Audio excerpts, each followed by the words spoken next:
какими показателями, с какими результатами, с какими итогами московские ЗАГСы завершили 2010 год.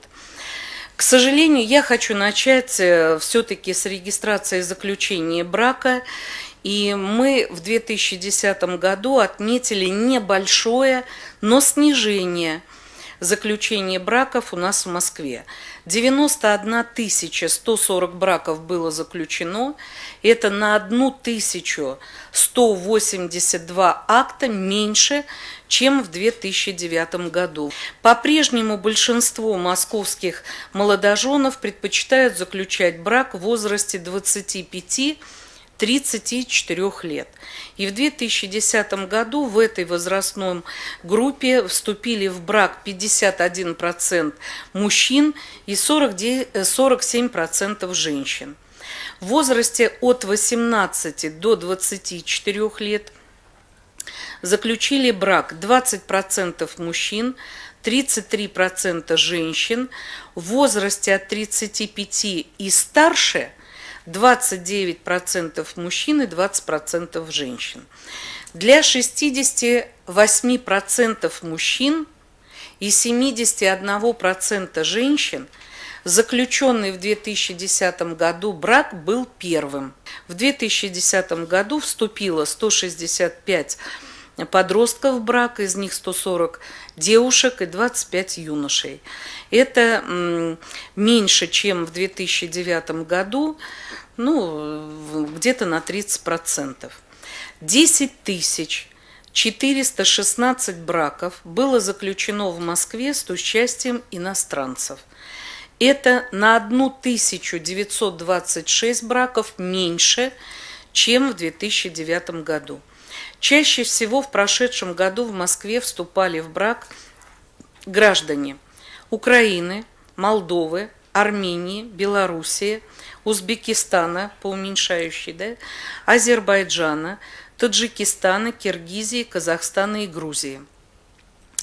Среди иностранных браков лидером 2010 года были браки, заключенные с гражданами Турции, Германии, Израиля, Вьетнама, Соединенных Штатов Америки, Великобритании, Италии, Франции, Сербии и Афганистана. Самым приятным актом, о котором мы сейчас с вами поговорим, это, конечно, государственная регистрация рождения юных москвичей и детишек в нашем городе.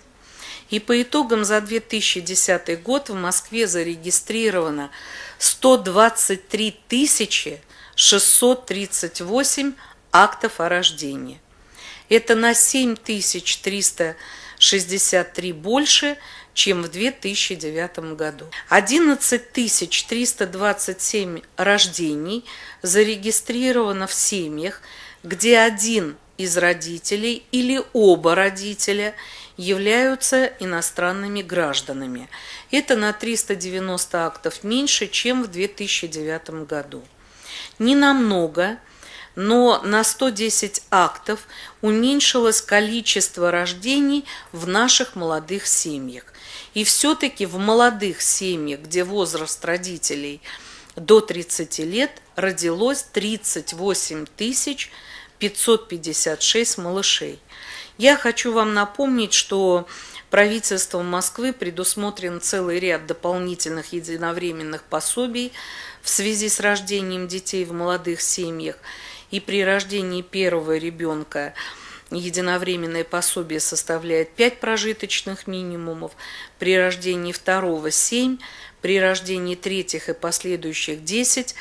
И на сегодняшний день прожиточный минимум в Москве 8448 рублей. Вот можете умножить и представить себе дополнительный вид выплаты, который, помогает, наверное, все-таки нашим молодым подготовиться к рождению ребенка. Сейчас я вам хочу назвать десяток популярных имен наших мальчишек и девчонок, но скажу откровенно, что наши имена в 2010 году не поменялись.